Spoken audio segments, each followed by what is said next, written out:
One of the things that I've learned in the last 5 years is that so much of our programming, so much of our unconscious mind is rooted in the body. And people store traumas, shocks, crisis, past experiences that are strong emotional charges. They store those in the body because every time we remember the experience, we're producing the same chemistry in the brain and body as if it's happening. So the body actually becomes conditioned into the past. And so the body, in its resistance, is clinging to the known and the familiar, even though we want our future to begin to change. So if you understand then that you can't think greater than how you feel when you're addicted to certain emotions, or when you've been thinking and feeling in the same cycles and feeling and thinking that you condition your body to become the mind of that emotion, then when feelings become the means of thinking, then for the most part people are thinking in the past. So the body is struggling because it's clinging to the known, because it doesn't trust the unknown. And so some people would rather hold on to their suffering or their pain than take a chance in possibility. There's nothing wrong with that. It's just becoming conscious of the process. And so when people begin to do this work, the first thing we teach them is about that elegant, generous present moment. And when you're truly in the present moment and you're totally focused, something amazing happens. You forget that you have a body. You forget about the people in your life. You forget about the things you own, your cell phone, your computer, your car, your home. You forget about where you're sitting, where you need to be, what place you have to go to, and you forget about time in and of itself. You take your attention off of time. And in that moment, you become pure consciousness. Now that is the elegant, generous present moment.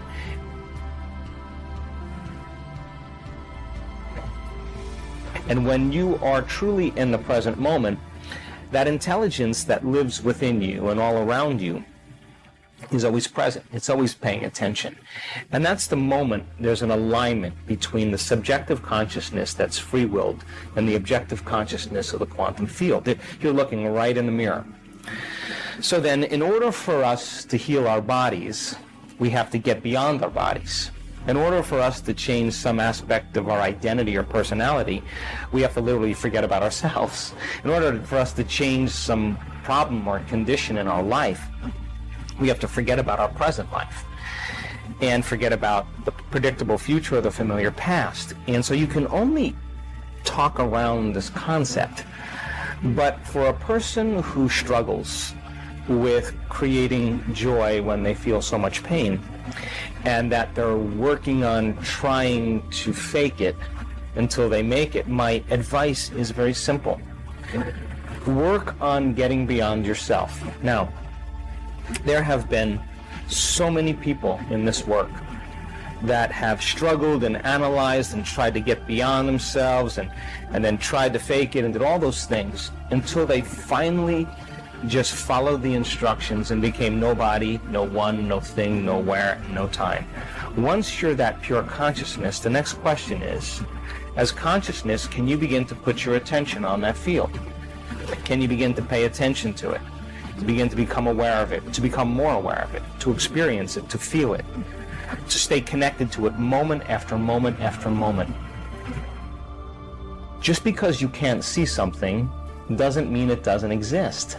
So as your consciousness begins to become aware of the consciousness of the quantum field, and you're experiencing less separation. Remember, separation is three-dimensional reality. My senses fool me into believing you're over there and I'm over here and there's time and space between us. Three-dimensional reality.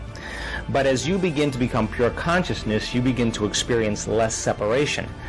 As you begin to put your attention on that field and stay present with it, that infinite space, and tune into it, and begin to become more aware of greater degrees of oneness and wholeness, the signature of that unified field, that energy that is organizing everything material, is intelligent love. It is very organized energy that we can only describe as love, but not like chemical love you have for your dog or your kids or your partner, but it's electric. It is so, it's the most familiar, unfamiliar feeling you'll ever have. It enlivens us. It is the very life force. It is the glue that's holding everything together. So then the moment you put your attention on it and you begin to connect to it, where you place your attention is where you place your energy. You're investing your attention and energy into that field, and you'll begin to experience greater and greater degrees of oneness and wholeness and begin to feel more love. And now you don't have to try, because the energy from these centers moves right into the heart. We've measured this thousands of times. And the person then is being baptized by the divine. And all of the struggles, all of the effort, all of the analysis, all of the bad meditations, all of the good meditations, all of the quitting, all of the complaining is worth it. Most of our thoughts and feelings come from our past experiences. They come from our memories. In fact, your brain is organized to reflect everything you know in your life. Your brain is a record of all the things you've learned and experienced to date. It's an artifact. And when you have an experience, when you're in the midst of an experience, all of your five senses plug you into the external environment. And as your brain is processing all of this vital sensory data, all of that information rushes back to the brain. And when it reaches the brain, it causes jungles of neurons to organize themselves into networks, to string into patterns, to reflect their interaction with their external environment. The moment those neurons organize into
patterns, the brain makes a chemical, and that chemical is called a feeling or an emotion.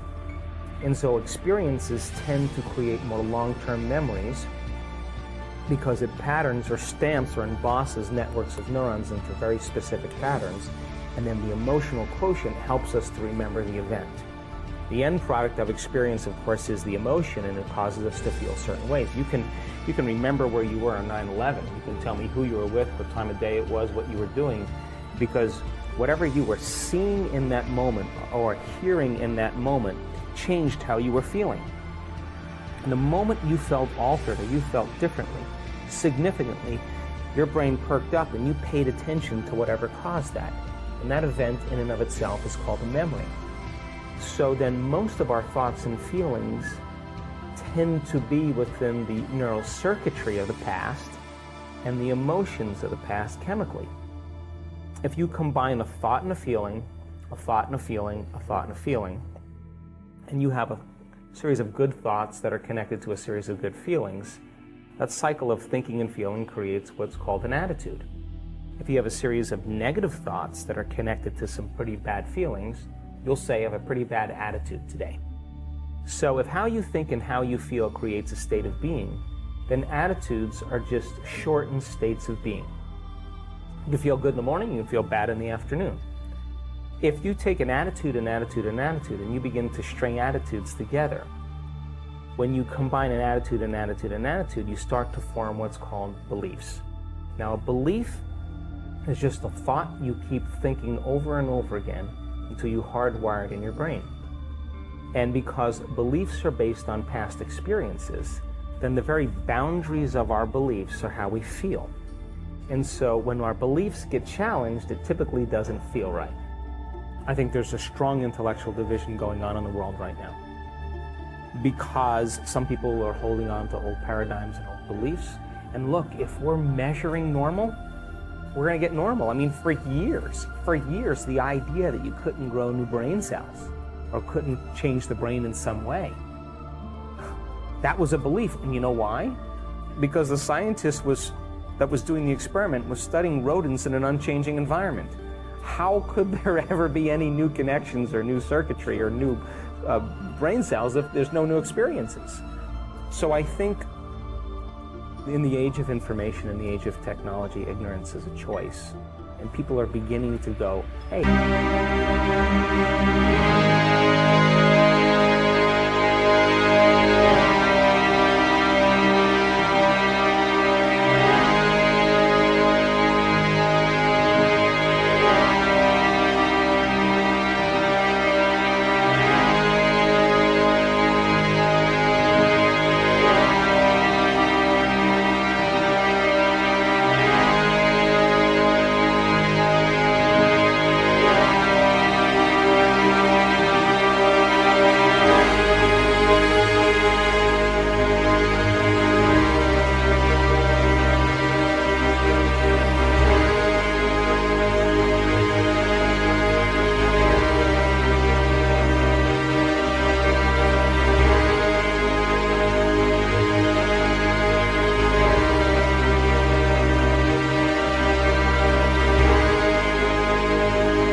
My doctor tell me about this. I can get on the internet and read it. Hey, I'm going to read a book on quantum physics, and I'm going to ask the mysterious questions.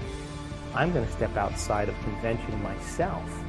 So once you step outside of convention, you will be considered foolhardy or insane until you're able to produce some type of change. Then you're considered a saint, a holy man, a mystic, a genius. Dare to be original. So I think the camp is divided in a very big way. That's the reason why I'm doing all the measurements. Because I want people to understand that the person that healed themselves of that condition, that traumatic brain injury, I want to show you that their brain is better. They're not just saying I feel better. No, they are better. I want them to see that. Now, they didn't do that with a drug. They didn't do that with a therapy. They didn't do that with anything except by thought alone. And they made those biological changes.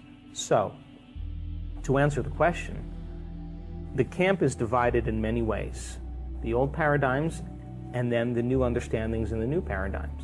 And then there's this little kind of bridge in between, and we're only as good as the people that are willing to execute it. In other words, you got to be skilled at this. Right? You got to be skilled at this. So if you're not skilled at it, we're not going to see any changes. So imagine 500 people or 450 people coming to an event, a workshop, and we are going to help them cross that river and to become conscious of their unconscious thoughts. You know, the ones that say you can't, it's too hard, this will never happen, I can't change, I'm too this, I'm too old, I'm too that. Get beyond what their habits are, what they say unconsciously. Do they complain? Do they blame? Do they make excuses? Do they feel sorry for themselves? They're a program. They talk about others. Then look at their emotional states. Oh my God, I've been guilty for the last 30 years. I didn't even know I was guilty. It just felt like me. I've been unworthy. I didn't even know I was unworthy. It just felt like who I am. And all of a sudden, they start becoming conscious of that. And then they start creating a new change for themselves. And one by one, you start seeing these breakthroughs. You start measuring those breakthroughs. You get people on the stage talk about their breakthroughs, show their brain scan, show their heart rate monitor, show the energy change, and I guarantee you, just like an infection can create a disease in a community, I believe that wellness can be as infectious as disease. You start seeing dramatic changes happening in a small community of people who are outside of the conditioning of their environment. The science has to be done to measure it, but the measurements are only as good as our students. And if they're not doing the work, if they're not developing the ability to sustain brainwave states, if they're not getting beyond their analytical mind, because what separates the conscious mind from the subconscious mind is the analytical mind. And if a person doesn't get beyond their analytical mind, they'll still think within their belief. And I've measured enough brains to tell you is that when you think within your belief, or you think within those limited emotions, you are going to make your brain worse, without a doubt.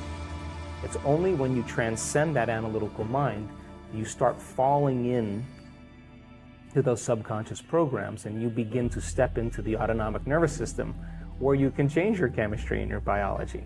So then if our students aren't good at doing that, then it's still a philosophical concept, pie in the sky principles. But what we want to do is we want to give people the knowledge, the information, and blend the sciences of possibility, whether it's quantum physics or neuroplasticity or neuroendocrinology or epigenetics or whatever it is, hormonal changes, psychoneuroimmunology. We want to give them the information and have them reason it.